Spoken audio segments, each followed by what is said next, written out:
الحمد لله رب العالمين والعاقبة للمتقين والصلاة والسلام على سيدنا محمد وآله وصحبه أجمعين. فقد قال الله تعالى في القرآن العظيم: وقدمنا إلى ما عملوا من عمل وجعلناه هباء منثورا. فقد قال رسول الله صلى الله عليه وسلم: أن الجنة لا يدخلها إلا نفس مسلمة. அளவற்ற அருளாளனும் நிகரற்ற அன்புடையனுமாகிய அல்லாஹுவின் திருநாமம் கொண்டு ஆரம்பம் செய்கின்றேன். வான் வையம் புகழ் அனைத்தும் ஏக வல்லோன் ஆகிய வல்லோன் அல்லாஹு தஆலா ஒருவன் மீது மட்டுமே என்றென்றும் உரித்தாகட்டுமா. நபிகள் பெருமானார் ஸல்லல்லாஹு அலைஹி வஸல்லம் அன்னார் மீதும் அன்னாரின் வழிவந்த நல்லவர்கள் அனைவர்கள் மீதும் குறிப்பாக நம் அனைவர்கள் மீதும் அல்லாஹுடைய அன்பும் அருளும் என்றென்றும் குன்றாமல் குறையாமல் நிலவட்டுமாக. ஆமீன். அஸ்ஸலாமு அலைக்கும் வரஹ்மத்துல்லாஹி வபரகாத்துஹு. அல்ஹம்துலில்லாஹ். இன்றோடு நம்முடைய ஹாஃபிஸ் அவர்கள் சரியாக 19 ஜுஸுவை முடித்து தந்திருக்கிறார். இன்று ஓதப்பட்ட திருமறை வசனங்கள் இப்ராஹிம் அலைஹிஸ்ஸலாம் அல்லாஹ்வுடைய வல்லமை பற்றி நிறைய பேசி வந்து, இறைவா என் பாவத்தை மன்னிப்பாயாக என்று கேட்ட வசனங்களை ஓத கேட்டார். நபிகள் நாயகம் ஸல்லல்லாஹு அலைஹி வஸல்லம் அவர்களுக்கு அல்லாஹ் தஆலா, நபியே, இஸ்லாத்தை பற்றி முதலில் உங்கள் குடும்பத்தாருக்கு சொல்லுங்கள். மார்க்கத்தினுடைய வரைமுறைகள், ஹராம் ஹலால்கள், நல்லொழுக்கங்கள் அனைத்தையும் பற்றி முதலில் உங்கள் குடும்பத்தில் இருந்து துவங்குங்கள் என்ற வசனம் ஓத கேட்டார். இன்றைக்கு நம்முடைய சிந்தனைக்கு ஒரு அழகான வசனம்: வகதிம்னா இலா மா அமிலு மின் அமலின் வஜஅல்னாஹு ஹபாஅம் மன்சூரா. இவ்வுலகில் அவர்கள் செய்த நற்செயல்கள் மீது நாம் கவனம் செலுத்துகிறோம். வஜஅல்னாஹு ஹபாஅம் மன்சூரா. ஆனால் மறுமை நாளில் அதை காற்றில் பறக்கவிட்ட தூசிகளாக, புழுதிகளாக நாம் அதை மாற்றிவிடுவோம் என்று அல்லாஹு தஆலா இந்த வசனத்தில் இஸ்லாமிய சகோதரர்கள் அல்லாதவர்கள், அதாவது இஸ்லாமிய சகோதரர்கள் அல்லாத இறை மறுப்பாளர்கள், அல்லாஹு தஆலாவை இறைவன் என்றும் முஹம்மது ஸல்லல்லாஹு அலைஹி வஸல்லம் அவர்களை இறை தூதர் என்றும் ஏற்க மறுக்கக்கூடிய மக்கள், அவர்கள் இந்துவாக, கிறிஸ்தவர்களாக, யூதர்களாக, பௌத்தர்களாக, ஏன் கடவுளே இல்லை என்று சொல்பவர்களாக இருந்தாலும் கூட இந்த உலகத்தில் நிறைய நல்லது அவங்கெல்லாம் செய்யத்தான் இருக்காங்க. முஸ்லீமை மாதிரி எல்லா நல்லதும் செய்கிறாங்க. தான தர்மம் கொடுக்குறாங்க, மக்கள்கிட்ட நல்ல விதமாக நடந்து கொள்கிறாங்க, பெற்றோர்களை கவனிக்கிறாங்க, அண்ணன் தம்பியை அரவணிக்கிறாங்க, சொந்த பந்தங்களோடு அனுசரித்து போகிறாங்க. இப்படி எத்தனையோ இந்து சகோதரர்கள், கிறிஸ்துவ சகோதரர்கள் நம் நாட்டில் நிறைய நல்ல அமல்களை செய்கிறார்கள், நற்காரியங்களை செய்கிறார்கள். குறிப்பாக இந்த ரம்ஜானுடைய காலத்தில் முஸ்லீம்கள் மீதும் பள்ளிவாசலின் மீதும் அங்கே ஊற்றப்படக்கூடிய நோன்பு கஞ்சியின் மீதும் ஒரு மரியாதையாக, அதற்காக நோன்பு கஞ்சிக்குன்னு பள்ளிவாசலை தேடி வந்து காசு கொடுக்கக்கூடிய இந்து சகோதரர்கள் உண்டு. பள்ளிவாசல்கள் எங்கேன்னு கட்டும் பொழுது நாங்கள் நிதி தரலாமா அப்படின்னு கேட்டு நிதி கொடுக்குறவங்க உண்டு. பள்ளிவாசலுக்கு நாங்கள் ஏதேனும் உதவி செய்யலாமான்னு கேட்டு பள்ளிவாசலுக்கு உதவி செய்கிறவங்க உண்டு. இந்தியாவுடைய அரசர்கள் வாழ்ந்த காலத்தில் பல பள்ளிவாசல்களுக்கு சொத்துக்களாக பல இந்து மன்னர்கள் கொடுத்திருக்கிறதாகவும் தகவல்கள் உண்டு. இப்படி நிறைய நல்லதெல்லாம் இந்து சகோதரர்கள், கிறிஸ்துவ சகோதரர்கள் செய்கிறாங்களே, நாளைக்கு இவங்களுடைய மறுமை நிலை என்ன அப்படின்னு நமக்கு அடிக்கடி கேள்வி எழத்தான் செய்யுது. நம்ம பக்கத்தோடு இருக்கிறாங்க, நம்மளோட பழகுறாங்க, வியாபாரத்தில் அக்கம் பக்கத்து வீடாக கொடுக்கல் வாங்கல ரொம்ப தங்கமான மக்களாக இருக்கிறாங்க. ஆனால் முஸ்லீமாக மட்டும் இல்லை, களிமா மட்டும் சொல்லலை. சொல்லப்போனால் சில இடத்துல முஸ்லீம்களை விட அவங்க தரத்தோடு இருக்கிறாங்க, ஒழுக்கத்தோடு இருக்கிறாங்க, பண்போடு இருக்கிறாங்க. இஸ்லாம் சொல்லி கொடுத்த எல்லா நல்ல விஷயத்தையும் அவங்க இன்னைக்கு சில பேர் ஃபாலோ பண்ணிட்டு வர்றாங்க. அப்படி உள்ளவங்களா இருக்காங்களா இல்லையா? பள்ளிவாசலுக்கு மகரிப் நேரத்தில் ஓத வர்றாங்க, அவங்களுடைய மரியாதையை பாருங்கள். பள்ளிவாசல் மீது, பள்ளிவாசலுடைய வெளிக்கேட்டிலேயே செருப்பை கட்டி விட்டுருவாங்க. அவ்வளவு பவ்யம், அவ்வளவு மரியாதை இந்த பள்ளிவாசல் மீது. அவ்வளவு ஒழுக்கத்தோடு இருக்காங்களே, இவங்கெல்லாம் நல்லது தானே செஞ்சுருக்கிறாங்க. இவங்க நாளைக்கு மறுமையில் இவங்க எப்படின்னு கேட்டால் அல்லாஹ் அப்போ தான் அந்த வசனத்தில் சொல்கிறான்: வகதிம்னா இலா மா அமிலு மின் அமலின். அவங்க செய்யக்கூடிய நல்ல அமலெல்லாம் நாம் வந்து கவனம் செலுத்துகிறோம். அவங்க என்ன செய்ய செய்கிறாங்க, ஏது செய்கிறாங்க அப்படின்னு நம்ம பார்க்கத்தான் செய்கிறோம். ஆனாலும் கூட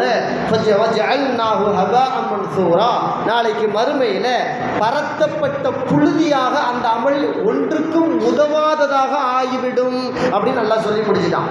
காரணம் என்ன? ஈமான் இல்லை. நல்ல அமல் செய்கிற, எல்லாத்துக்கும் எல்லா வகையான நன்மையை செய்கிற, ஆனால் ஈமான் இல்லையே. ஈமான் தாங்க அமலுக்கெல்லாம் ஃபவுண்டேஷன், அடிப்படை, அடித்தளம். ஒரு பெரிய பில்டிங் கட்டுறோம்ல, கட்டும் பொழுது முதல்ல என்ன செய்கிறோம்? வானத்துக்கு மேலேயே கட்டுறோம், பூமிக்கு மேலேயே பில்டிங்கை கட்டுறோம். முதல்ல பூமியை நோண்டி அடித்தளத்தை ஆழமாக பதிக்கிறோம், அப்புறம் தான் நம்ம பில்டிங்கை கட்டுறோம் இல்லையா? அந்த மாதிரி ஃபவுண்டேஷன், அடித்தளம் அப்படிங்கிறது ஈமான். ஈமான் கொண்டு அதன் மேலும் நல்லறங்களை கட்டினால் அந்த நல்லறம், நல்ல அமல், நல்ல செயல்பாடு நாளைக்கு மறுமையிலே உதவும். இந்த நல்லமல் அவர்களுக்கு சொர்க்கத்தை பெற்றுத்தரும். இல்லை என்றால் ஃபவுண்டேஷன் இல்லாத பில்டிங்கை போல அவன் உலகத்திலேயே அது தரைமட்டமாக போய்விடும், மறுமையிலே பயனற்றதாக ஆகிவிடும் என்று அல்லாஹு தஆலா இந்த வசனத்திலே சொல்கிறான். பெருமானார் ஸல்லல்லாஹு அலைஹி வஸல்லம் அவர்கள் சொல்வார்கள், அன்னல் ஜன்னத லா யதுகுலுஹா, சொர்க்கத்தில் நுழைய முடியாது நஃப்சுன் முஸ்லிமா, முஸ்லிமான மக்களை தவிர. முஸ்லிமான மக்கள் மட்டும்தான் சொர்க்கத்துக்குள்ள போக முடியும். ஈமான்தாரிகள் மட்டும்தான் சொர்க்கத்துக்குள்ள போக முடியும். ஈமானோட எந்த அமலை செஞ்சாலும் உலகத்திலையும் அதற்கான கூலி மௌத்தா போன பிறகு மண்ணறையில் இருந்து மறுமையிலிருந்து சொர்க்கம் வரைக்கும் கூலி கிடைக்கும். ஆனால் ஈமான் இல்லாத நம்முடைய மாற்று மத சகோதரர்கள் நிறைய செய்கிறாங்களே அப்படின்னா அதுக்கு என்ன? அல்லாஹ் இங்கேயே கூலி கொடுத்துருவான், இங்கேயே அதுக்குண்டான கூலியை கொடுத்துருவான். இல்லைன்னு அல்லாஹ் சொல்கிறதில்ல, இங்கேயே அதுக்குண்டான கூலியை தந்துடுவான். பள்ளிவாசல் மீது, மதரசாக்களின் மீது, மற்ற மக்கள் மீது இரக்கத்தோடு, பண்போடு, பாசத்தோடு, கண்ணியமாக முஸ்லீம் மாதிரி ஒரு இந்து சகோதரர், ஒரு கிறிஸ்துவ சகோதரர் நடந்துக்கிறாருன்னா அல்லாஹ் அவரை கண்ணியப்படுத்துவான். எப்படி? உலகத்தில் கண்ணியப்படுத்திடுவான். என்ன கொடுக்கணும், ஏது கொடுக்கணும், அவரை எப்படி வச்சிருக்கணும் அப்படின்னு கண்ணியப்படுத்தி எல்லாமே முடிச்சுட்டு மறுமையில் இதெல்லாம் கேட்டு வராதப்பா நன்மையெல்லாம் நல்லா சொல்லி முடிச்சிருவான். காரணம் ஈமான் இல்லைப்பா, ஈமான் இருந்தால் தான்ப்பா நான் மறுமையில் ஏறெடுத்து பார்ப்பேன் அப்படின்னு சொல்லிடுவான். இது யாருக்கு? பெருமானார் ஸல்லல்லாஹு அலைஹி வஸல்லம் அவர்களுக்கு உதவி செஞ்சாலும் இப்படித்தான், இஸ்லாமிய வளர்ச்சிக்கு பாடுபட்டாலும் இப்படித்தான். ஈமானோடு எதையும் செய்தால் நன்மை உண்டு. ஈமான் இல்லாமல் எதை செஞ்சாலும் அல்லாஹ்விடத்தில் அதுக்கு எந்த பலனும் கிடையாது. பெருமானார் ஸல்லல்லாஹு அலைஹி வஸல்லம் அவர்களை கிட்டத்தட்ட ஒரு குறிப்பிட்ட வயசுக்கு பிறகு எடுத்து வளர்த்தது யாருங்க? அபூ தாலிப் இல்லையா? அபூ தாலிப் ரசூலுல்லாஹ்வுடைய தகப்பனோடு பிறந்தவர் அபூ தாலிப். அவர் தான் எடுத்து வளர்த்து ஆளாக்குனாரு. எந்த அளவுன்னு கேட்டால் கிட்டத்தட்ட பெருமானார் ஸல்லல்லாஹு அலைஹி வஸல்லம் அவர்களுக்கு 53 வயசு வரைக்கும் அவர் தான் நபி அவர்களை பாதுகாத்தார். யாரையும் திட்ட விட மாட்டார், அடிக்க விட மாட்டார், பேச விட மாட்டார். ஏன் தம்பி மையன், ஏன் அண்ணன் மையன், அதெல்லாம் முடியாது, அப்படிலாம் பேசிடக்கூடாதுன்னு பிடிச்சி திட்டுறவங்களை, ஏசுறவங்களை, பேசுகிறவங்களெல்லாம் தடுத்து விரட்டி விட்டுருவார். எல்லா வகையிலையும் உதவி செஞ்சார். ரசூலுல்லாவை வளர்த்து ஆளாக்கி ஹதீஜா அம்மாவை கல்யாணம் பண்ணி வச்சு ரசூலுல்லாஹ் பெத்த பிள்ளைகளை பேர பிள்ளைகளாக பார்த்து கொஞ்சி குழாவி எல்லாமுமா இருந்தாருங்க. ஆனால் அவர் காஃபிரா தானே மௌத்தா போனார். அவர் இறை மறுப்பாளராக தான் மௌத்தா போனார். யார் யாரோ நபியை ஏற்றுக்கொண்டார்கள் இறை தூதர் என்று சொந்த பெரிய சாச்சா அபூ தாலிப் ஏற்றுக்க மறுத்துட்டார. அபூ தாலிபு மவுத்து நேரத்தில் கிடக்கிறார், மௌத்தா போகிறார், அந்த இறுதி கட்டத்தில் கிடக்கிறார். ரசூலுல்லாஹ்வுக்கு தகவல் வந்துச்சு, நேராக ரசூலுல்லாஹ் போனான். ரசூலுல்லாஹ் போயிட்டு தன்னுடைய தகப்பனார் பக்கத்தில், அதாவது தகப்பனாருடைய தந்தை பக்கத்தில் உட்கார்ந்தார். தகப்பனாருடைய தம்பி பக்கத்தில் அபூ தாலிப் அவங்கள்ட்ட போய் உட்கார்ந்து சொன்னார், அதாவது அம்மி, என்னுடைய தந்தையோடு பிறந்தவரே, குல் லா இலாஹ இல்லல்லாஹ் கலிமத்தன், லா இலாஹ இல்லல்லாஹ் என்ற அல்லாஹ்தான் வணங்கப்படுவதற்கு தகுதியான ஒரே இறைவன், அதை அவனை தவிர யாரும் இல்லை, இந்த கலிமாவை மட்டும் நீங்கள் சொல்லிடுங்க. ஒரே ஒரு வார்த்தை, இந்த கலிமாவை மட்டும் நீங்கள் சொல்லிடுங்க. வஹாஜுல்லக பிஹா இந்தல்லாஹ், இந்த கலிமா மட்டும் சொல்லிட்டு மௌத்தா போயிட்டீங்கன்னு வைங்க, நீங்கள் வெற்றி அடைவதற்காக நான் அல்லாஹ்விடத்திலே வாதாடுவேன் அப்படின்னு பெருமானார் ஸல்லல்லாஹு அலைஹி வஸல்லம் சொன்னாங்க.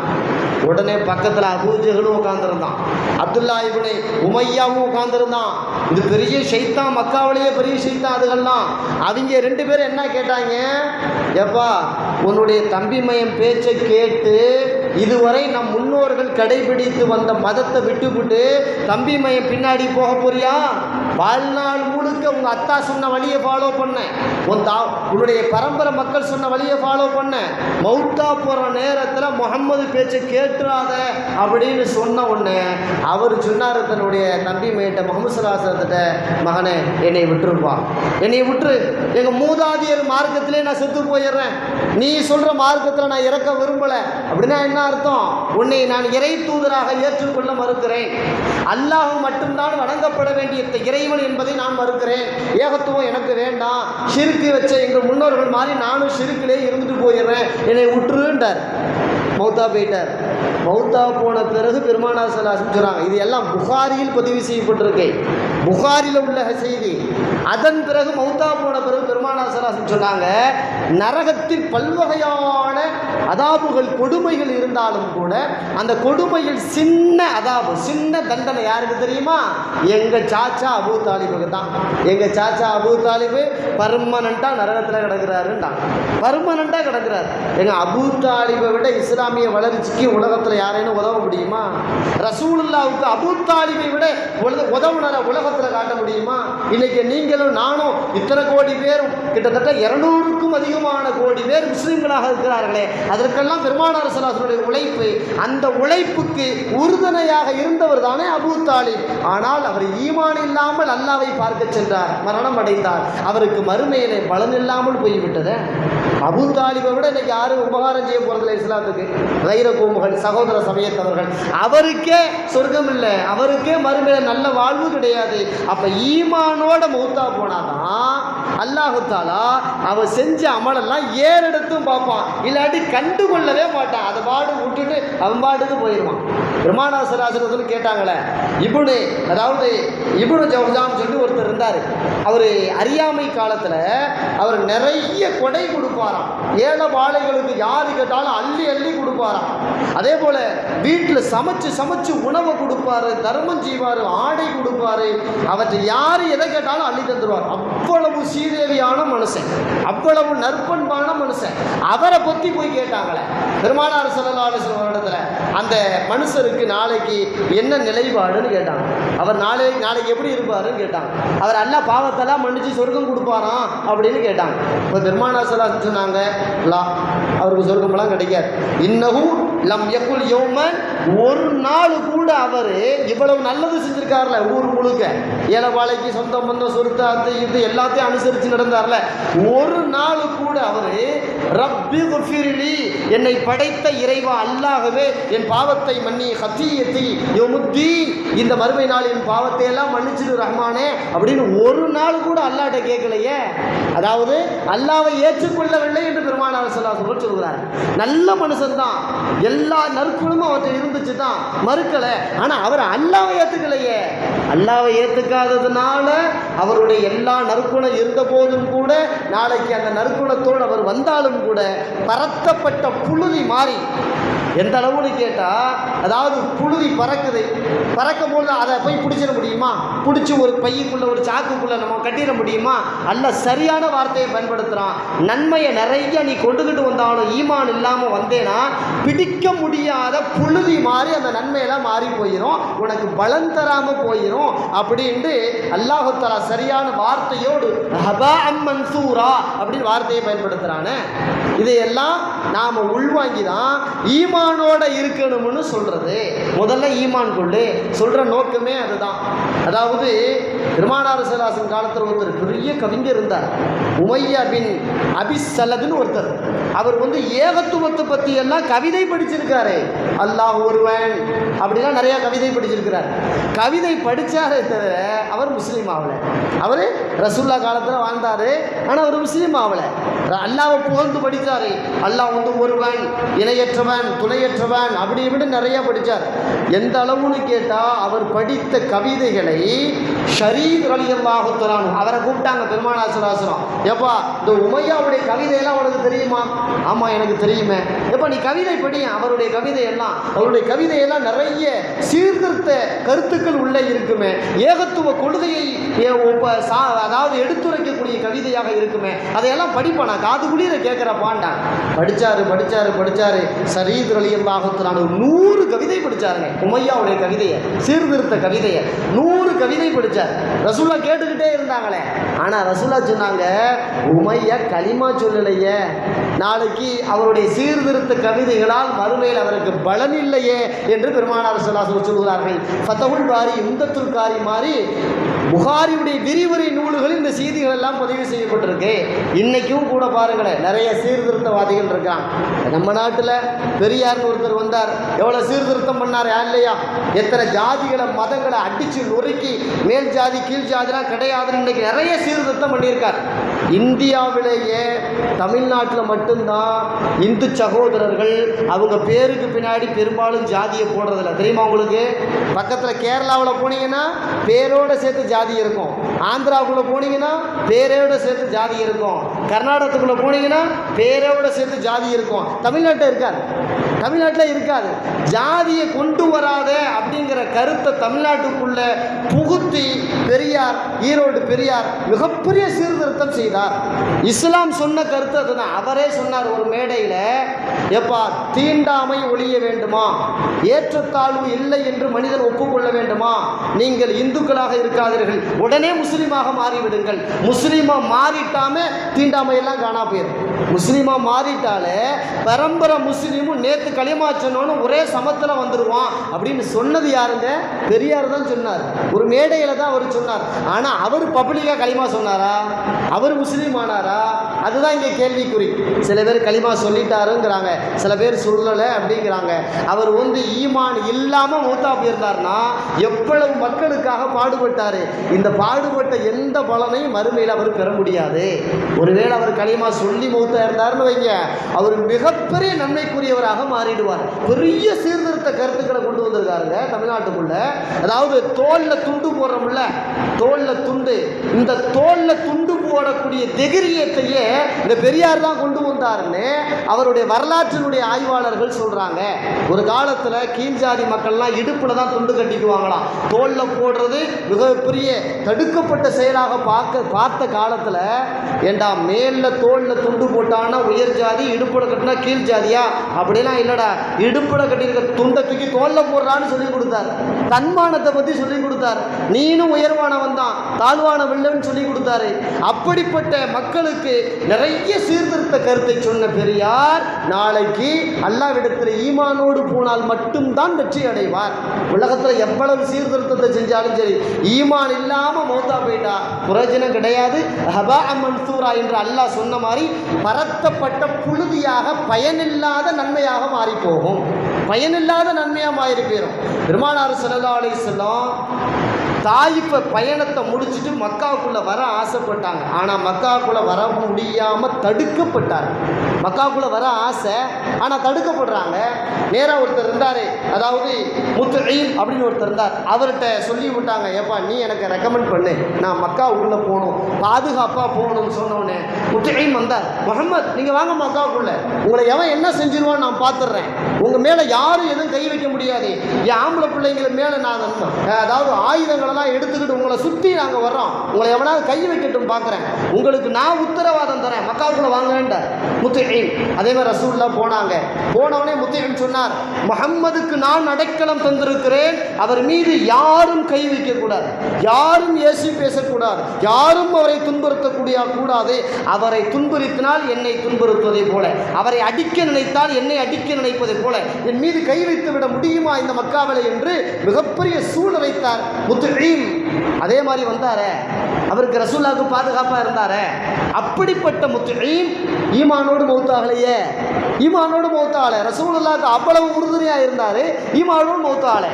முத்ஈமை பற்றி பெருமானார் ஸல்லல்லாஹு அலைஹி வஸல்லம் பத்ர் யுத்தம் முடிஞ்ச பிறகு சொன்னாங்க, கைதிகளாக பிடிக்கப்பட்ட மக்களை பிடிச்சி வச்சுக்கிட்டு சொன்னாங்க, எப்பா நீங்கள் எல்லாம் காசு பணம் கொடுத்தா தான் உங்களை விடுதலை பண்ணுவேன் ரசூல் ஒரு நிபந்தனை போட்டாங்க. அப்போ சொன்னாங்க, முத்ஈம் மட்டும் முசுரோடு இருந்து இவங்களை விட்டுடுன்னு என்கிட்ட சொன்னால் ஒத்த பைசா வாங்காமல் எல்லாத்தையும் விட்டுருவேன். எல்லாத்தையும் விட்டுருவேன், ஓடி போயிருக்கணும்னு விட்டுருவேன். காண முத்துஹிமின் மீது எனக்கு அது அளவு கடந்த மரியாதை உண்டு என்று முஹம்மது ஸல்லல்லாஹு அலைஹி வஸல்லம் சொன்னார்கள் என்றால், அல்லாஹ்வும் அதை தான் சொல்றான்.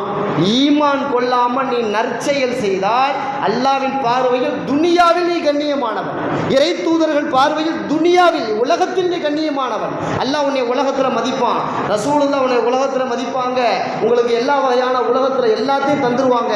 மறுமையில் ஒன்றுமே கிடைக்காது, மறுமையில் ஒன்றுமே கிடைக்காது. அதனால தான் புதிதாக இஸ்லாத்துக்கு வந்தவர்கள் தன் தாய் தகப்பன்மார்களிடத்தில் கெஞ்சி கூத்தாடி அவங்கள களிமா சொல்ல வச்சிடணும். எங்கள் அத்தா ஸ்ரீதேவி, எங்கள் அம்மா அவ்வளவு தன்மையான மனுஷி, களிமா மட்டும்தாங்க எங்கள் அம்மா சொல்ல மாட்டா. ஆனால் பார்த்தீங்கன்னா அவ்வளவு நற்பண்பு உள்ளவர். நான் முஸ்லீம் ஆகிட்டேன், என்னை பற்றி அவன் எந்த வார்த்தையிலும் என்னை திட்டுனது கிடையாது, உன் விருப்பம் போட வாழுப்பான்னு சொல்லிட்டா எங்கள் அம்மாக்காரி, எங்கள் அத்தா அப்படி சொல்லிட்டாரு, நல்ல மனுஷவங்க களிமா மட்டும் சொல்ல மாட்டாங்களே அப்படின்னு ஏங்கக்கூடிய எத்தனை சகோதரர்கள் உண்டு தெரியுமா? அவர்கள் களிமா சொல்லாதவரை எவ்வளவு நற்குணத்தோடு வாழ்ந்தாலும் மறுமையில் பலன் கிடைக்காது. இன்னும் சில பேர் சொல்கிறாங்க, என்னுடைய ஃப்ரெண்டு களிமா தாங்க சொல்லலை, அவ்வளவு தங்கமானவங்க, குர்ஆனை மதிக்கிறான், ஹதீஸ்களை மதிக்கிறான், இஸ்லாமியர்களை மதிக்கிறான், ஒழுக்கத்தோடு நடப்பான், சாராயம் குடிக்க மாட்டான், கெட்ட பெண்களோடு சுற்றி திரிய மாட்டான், நற்பண்புள்ளவன், எல்லாத்தையும் அரவணைத்து நடப்பான், அவ்வப்போது எனக்கு உதவி செய்து என்னையும் ஊக்கப்படுத்துவான், ஆனால் அவன் இஸ்லாம் இல்லாமல் இருக்கிறானே என்று ஏங்குகிறார்களே, அவர்களை பார்த்து இஸ்லாம் சொல்லுகிறது, அவர் எவ்வளவு நற்குணத்தோடு உலகத்தில் வாழ்ந்தாலும் அவன் களிமா மட்டும் இல்லாமல் இறந்து போனால் அவன் செய்த எந்த நற்செயலும் மறுமையில் பலன் தரார். எந்த செயலும் நற்செயல் மறுமையில் அவனுக்கு பலன் தராமல் போய்விடும் என்று சொல்கிறார். அதே போல சில பேர் தொழில் பார்ட்னரை சொல்றாங்க, நீதி நேர்மைன்னா என்னோட தொழில் செய்கிறார் இந்து சகோதரர், அவரை பார்த்து கற்றுக்கணும், ஒழுக்கம்னா அவரை பார்த்து கற்றுக்கணும், பண்புன்னா அவரை பார்த்து கற்றுக்கணும், தொழிலில் அவ்வளவு நீதி நேர்மை அப்படி இருக்கிறாருங்க, களிமா மட்டும்தாங்க சொல்லலை அப்படின்னு ஏங்குறாங்களே, அவர் எவ்வளவு நீதத்தோடு நடந்தாலும் கூட களிமா இல்லாமல் இறந்து போனால் மறுமையில் அவனுக்கு அந்த நீதங்கள் எல்லாம் பலன் தராமல் போய்விடும் என்பதை அல்லாஹ் இந்த வசனத்திலே எடுத்துரைக்கிறான். அப்போது களிமா என்பது அவசியம். இது கைர கௌமுகள், அதாவது இஸ்லாமிய அல்லாதவர்களுக்கு மட்டுமல்ல முஸ்லிம்களுக்கும் இதில் ஒரு கருத்து இருக்கிறது. நீங்கள் ஈமானோடு வாழ்ந்து ஈமானோடு மௌத்தா போனால்தான் இது எல்லாம் உங்களுக்கும் நன்மை தரும். ஒருத்தர் முஸ்லீமாக வாழ்கிறார், தொழுகிறாரு, நோன்பு வைக்கிறார், தானம் தர்மம் அத்து இது எல்லாம் செய்கிறாருங்க, மௌத்தா போகும்போது காபிரா மௌத்தா போயிட்டான் எந்த பலனும் அவருக்கு மறுமையில கிடைக்காது. அல்லாஹ் நம்மை பாதுகாப்பானாக. எந்த பலனும் அவருக்கு கிடைக்காது. மௌத்தா போகிற நேரத்திலும் ஈமானோட இருந்தாதான் இந்த நன்மையெல்லாம் அள்ளிக்கிட்டு நாளைக்கு அல்லாட போக முடியும். நான் உதாரணமாக சொல்கிறதா இருந்தால், ஒரு பெரிய 1000 கிலோ தங்க மூட்டையை தூக்கி கொண்டாந்து நம்ம ரோட்டில் நிப்பாட்டி இருக்கோம், அதை ஒரு 500 கிலோமீட்டருக்கு அப்பால் கொண்டுக்கிட்டு போகணும் அப்படின்னா கையில் தூக்கிக்கிட்டு நம்மளால் போக முடியாது. ஒரு வண்டி தான் வரணும், அந்த வண்டியில் தூக்கி வச்சாச்சுன்னா அந்த வண்டி தான் ஈமான். ஈமானோட போனோம்னா அந்த இடத்துக்கு போயிடலாம். ஈமானோட போனால் அந்த தங்கத்தை தூக்கிக்கிட்டு அந்த இடத்துக்கு போயிடலாம். தூக்கிக்கிட்டும் போக முடியாது, வண்டியும் இல்லை, நான் மட்டும் போகிறேன், ஈமான் இல்லைண்டா அந்த பொருள் அங்கே வராது. அப்படித்தானே? பொருள் வச்ச இடத்துல இருக்கும், அது வரவும் மாட்டாது. நாம் வேணால் அங்கே நடந்து போயிடலாம், வண்டி இல்லை, பொருள் அங்கே தான் இருக்கும், அந்த ஊருக்கு எடுத்துகிட்டு போக முடியாது. அதே மாதிரி தான் அல்லாஹ் சொல்கிறான், ஈமானுங்கிற வண்டியில் நீ நல்ல அமலை எல்லாம் ஏற்றிக்கிட்டு வண்டி ஓட்டிக்கிட்டே போ, மறுமையில் போய் நீ வெற்றி அடைஞ்சிடலாம். அல்லது நீ ஈமானுங்கிற வண்டியில் ஏறாமலோ அந்த வண்டி உடைஞ்சு போனாலோ அது எல்லாமல் ஆகிவிட்டாலோ எந்த நற்பலன் உனக்கு மறுமையிலே பலன் தராது அப்படின்ட்டு அல்லாஹ் தஆலா இங்கே சொல்லுவதால் ஈமான்தாரிகளுக்கும் இதில் கவனம் தேவை. அல்லாஹ்ட்ட அவ்வப்போது துவா செய்யணும், இறைவா நான் நல்லது செய்கிறேனோ இல்லையோ என்னை ஈமானோடு மௌத்தாக்கிற ரஹ்மானே, கலிமாவோடு மௌத்தாக்கிற ரஹ்மானே, மூமீனாக முஸ்லீமாக என்னை மௌத்தாக்கிற ரஹ்மானே, காஃபிராக இறை மறுப்பாளனாக நான் மரணமடைந்து விடாமல் என்னை பாதுகாத்து விடு ரஹ்மானே என்று அவ்வப்போது அல்லாஹ்விடத்தில் நாம் துவா செய்து கொண்டே இருக்க வேண்டும். அதுதான் உயர்ந்தது, அதுதான் நமக்கு சிறந்தது. வல்லவன் அல்லாஹ் தஆலா நம்மை அல்லாஹ் தஆலா ஈமானோடு மரணமடையும் பாக்கியத்தை நமக்கு வழங்குவானாக. நம்முடைய அதாவது அந்த சகோதர சமயத்தவர்களுக்கு அல்லாஹ் தஆலா நற்பண்பாளர்கள் என்று நாம் புகழுகின்ற அந்த சகோதர சமயத்தவர்களுக்கு அல்லாஹ் தஆலா போதிய ஈமானை தருவானாக. வ ஆகிரு தஅவானா அல்ஹம்துலில்லாஹி ரப்பில் ஆலமீன். அஸ்ஸலாமு அலைக்கும் வரஹ்மத்துல்லாஹி வபரகாத்துஹு.